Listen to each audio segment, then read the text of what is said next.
11 июля в США был опубликован индекс потребительских цен, который показал, что рекордная инфляция наконец-то падает, из-за чего ФРС может приступать снижать процентную ставку, которая в данный момент находится на 20-летних максимумах. Реакция рынка США биткоина на ИПЦ была, конечно же, положительной, ведь, как показывает практика, низкая инфляция в сочетании со слабой ставкой ФРС создают идеальные условия для роста рискованных активов. И буквально через 24 часа закончится июльское заседание ФРС, после которого нам объявят новую ставку, а глава Федеральной резервной системы Джером Пауэлл прокомментирует актуальные отчеты и текущее состояние экономики. Конечно, мы могли не обращать внимания на это заседание, как и на 7 предыдущих, ведь ставку просто оставляли на одном уровне. Но именно июль может стать последним месяцем, когда ФРС оставит ставку на уровне 5,5%, и уже в сентябре начнет цикл понижений. Главным победителем во всей этой истории может выйти именно биткоин, который получит приток ликвидности от инвесторов и крупных американских фондов, которые перенаправят капитал из казначейских облигаций на фоне падения их доходности. Глава финансовой компании Fundstrat Том Ли, который часто выступает на CNBC, прогнозирует рост биткоина выше $100 тысяч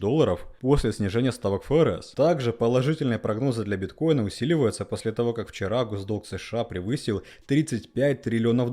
Госдолг является большой проблемой для штатов, но республиканцы считают, что спасением может стать именно биток. Сенатор Синтия Ламис уже разработала законопроект, который требует от ФРС хранить минимум 1 миллион биткоинов в качестве стратегического резервного актива, что также пообещал Трамп в случае его победы на выборах. На этом фоне биткоин начал новую неделю с пробоя уровня 70 тысяч, а технические индикаторы указывают на то, что он полностью завершил цикл 130-дневной коррекции и прямо сейчас готов к пробою нового исторического максимума. Тем не менее, пока все готовятся к росту, правительство США переводит биткоин на неизвестный адрес на сумму $2 миллиарда, что приводит к падению на 4%, а также на графике по-прежнему сохраняется вот эта нисходящая линия тренда, из-за чего возникает вопрос, увидим ли мы рост биткоина в ближайшее время. Именно это нам и предстоит узнать сегодня в ролике. Для этого мы разберем, что нас ждет после заседания ФРС, как Пауэлл повлияет на цену биткоина, зачем майнеры активно накапливают монеты, сможет ли биткоин стать резервной валютой США из-за высокого госдолга, какие перспективы есть у эфира во время второй недели торгов в ETF, а также мы поговорим о рынке альтов, и я вам покажу монеты, за которыми стоит следить на этой неделе. Дополнительно вас ждет разбор ежеквартального отчета по крипторынку от Coinbase и подробный теханализ биткоина, чтобы установить цели на ближайшее время, подобрать диапазоны для накопления и узнать, сможет ли он на этой неделе пробить новый исторический максимум. Такому насыщенному и интересному ролику не хватает только одного, а именно вашего лайка. Поэтому перед просмотром поддержите пальцем вверх, и когда наберем 1500 лайков, мы как можно раньше выпустим видео с разбором важных событий, которые пройдут в августе. Желаю приятного просмотра, вы на канале Coin22, с вами Влад, мы начинаем.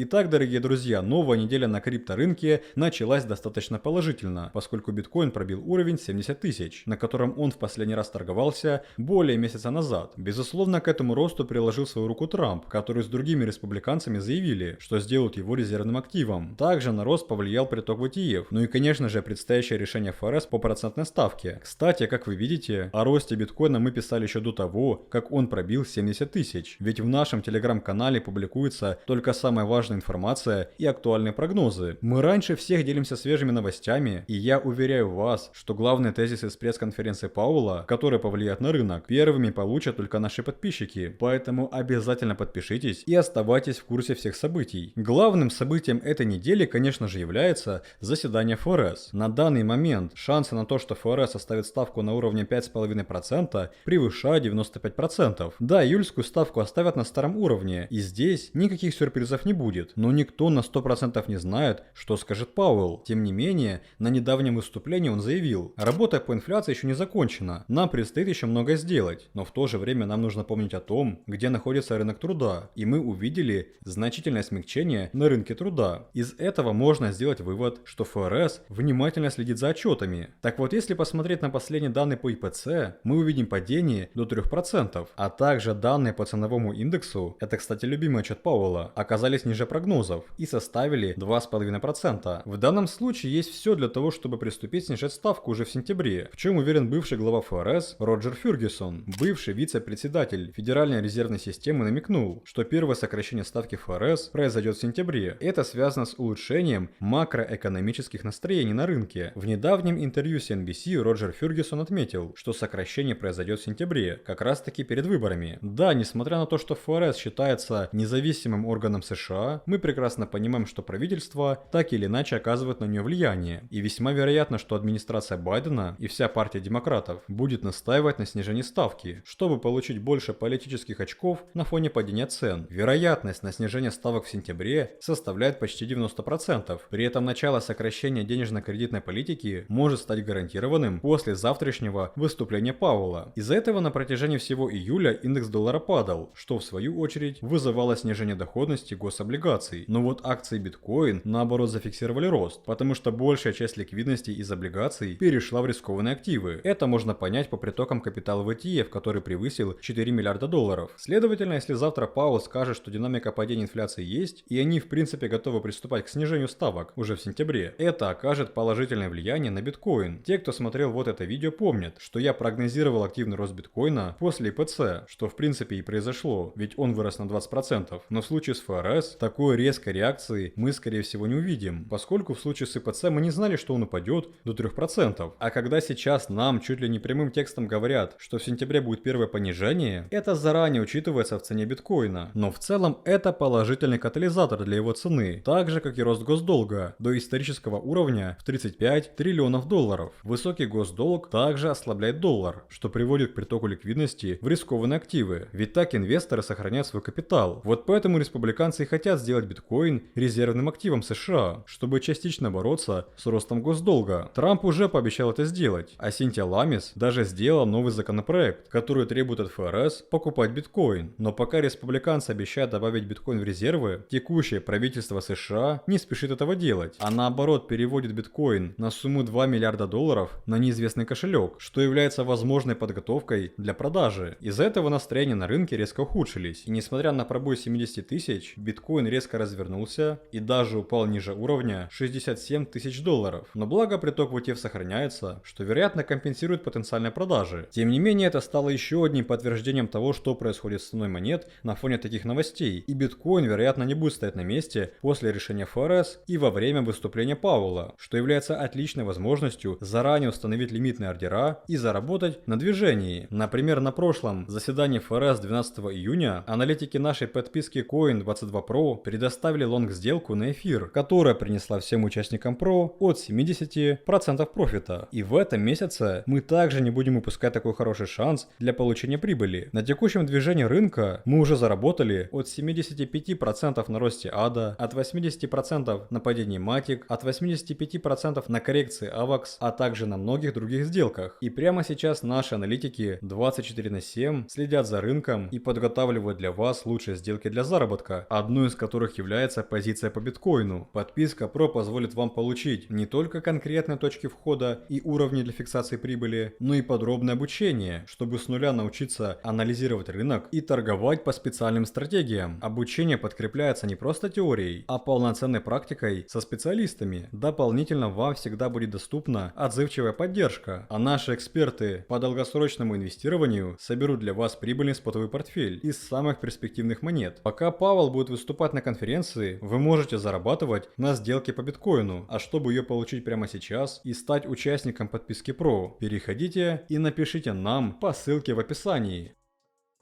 Как вы уже поняли, заседание ФРС в любом случае является положительным событием для биткоина, несмотря на локальные негативные новости. Но как на это будет реагировать сам биткоин? Для этого я для вас собрал самые интересные прогнозы и комментарии аналитиков. Например, Том Ли из Fundstrat говорит, что снижение ставки ФРС может спровоцировать рост биткоина до 100 тысяч долларов. В недавнем интервью он сказал: «Я думаю, что 100 тысяч или даже выше возможны. Биткоин делает движение за очень короткие периоды времени. Мы публиковали ранее в течение многих лет, показывая, что биткоин делает большую часть своего прироста за 10 торговых дней, если смотреть на процентный прирост. Так что эти 10 дней могут быть во второй половине этого года. Конечно, я не спорю, что биткоин чаще всего растет вот в таких коротких циклах, но я сомневаюсь, что мы увидим 100 тысяч в этом году. Для этого биткоину придется вырасти еще на 50%. Хотя если на выборах в ноябре победит Трамп, который сдержит все свои обещания, сказанные на конференции, то мы можем приблизиться к этому заветному уровню, хотя вероятность этого невысокая. Кстати, а вы как думаете, когда биткоин пробьет 100 тысяч и пробьет ли он вообще? Напишите в комментариях. Не менее оптимистичные прогнозы по биткоину дал известный аналитик на просторах Твиттера под ником Plan B. Он заявил, что биткоин вырастет в 2 раза в течение следующих 3-5 месяцев. Он пишет, что доход майнеров биткоина уже достиг дна после халвинга в апреле, и поэтому он не ожидает дальнейшей капитуляции майнеров, тем самым оказывая давление на цену биткоина. План B заявил, что ожидает, что биткоин вырастет в 2 раза к концу этого года и пробьет 150 тысяч. Цели, конечно же, оптимистичные, но план B хотя бы подчеркнул еще один катализатор в виде майнеров. И действительно, похоже, что капитуляция майнеров заканчивается, на что указывают изменения в ленте Glassnode Hash. Этот сигнал показывает положительное пересечение 30-дневного хешрейта над тем, который был зафиксирован за 60 дней, что указывает на фазу восстановления биткоина. Если следовать истории, то конец капитуляции майнеров часто приводит к сильному росту цен, что делает его потенциально хорошей возможностью для покупки. Тем более, по данным CryptoQuant, майнеры не просто удерживают свои монеты, а дополнительно их покупают. И когда майнеры снова включают свои машины, хешрейт растет, а за ним следует и цена. Сейчас биткоин находится примерно в 10% от своих исторических максимальных уровней. Это происходит после долгой фазы коррекции, которая длилась более чем 130 дней, что является пятой и самой длинной коррекцией в этом цикле. Биткоин испытывает сильное давление, приближаясь к прошлым максимальным уровням. Тем не менее, такое тестирование диапазона сопротивления обычно приводит к резкому росту цен. Также один криптоаналитик опубликовал отчет, в котором указал, что прямо сейчас биткоин находится на той же точке своего рыночного цикла, которая исторически предшествовала масштабному росту. Исходя из анализа аналитика, биткоин движется по параболе сразу после сильного пробоя максимального уровня. Как мы видим, после отскока от диапазона 65 тысяч, биткоин официально подтвердил этот уровень в качестве поддержки и теперь будет стремиться сформировать диапазон между ним и отметкой около уровня 71 тысяча долларов. Конечно, нисходящая линия тренда оказывает некоторое сопротивление, но скорее всего это лишь временная пауза. Мы видим формирование более высоких минимальных уровней. Это предполагает, что любые откаты приведут к еще одному более высокому уровню, подталкивая цену вверх. Таким образом, это может быстро вернуть биткоин к его историческому максимальному уровню. Прямым сигналом на то, что биткоин может пробить новый максимум уже на этой неделе, является фиксация уровня 70 тысяч в качестве поддержки на протяжении минимум 2-3 дней. А за счет того, что биткоин демонстрирует вот такое волновое движение с более высокими максимальными и минимальными уровнями, самый лучший вариант – это накапливать на откатах. Данную стратегию я использую не первый год, и поверьте, она приносит свои плоды. При этом всегда покупайте частями, чтобы оставлять запас ликвидности в случае резкого падения. Так вы сможете откупить на минимальных уровнях, и вам не придется ждать, пока рынок вернется на прежнее значение, чтобы выйти в плюс. Положительные прогнозы также подтверждают аналитики Coinbase и фирмы Glassnode, которые сделали совместный отчет по крипторынку за третий квартал, написав, что крипторынок здоров и готов к росту. В отчете они использовали коэффициент рыночной стоимости к реализованной стоимости, который называется MVRV. Так вот, по мнению ведущего аналитика Glassnode, периоды, когда MVRV биткоина движется выше своего среднего значения за 365 дней, обычно совпадают с сильным восходящим трендом. Именно поэтому нам крайне важно следить за ценой биткоина, поскольку именно от него зависит движение всего рынка. Но также движение многих монет зависит от эфира. Поэтому давайте разберем, что с ним происходит во время начала второй недели торгов ETF. Согласно последнему отчету CoinShares, спотовые эфириум ETF получили приток в размере 2,2 миллиарда долларов в первую неделю торгов. Это хоть и не полностью, но компенсировало чистый отток Grayscale в размере 285 миллионов долларов. Следовательно, мы понимаем, что спрос на эфир со стороны фондов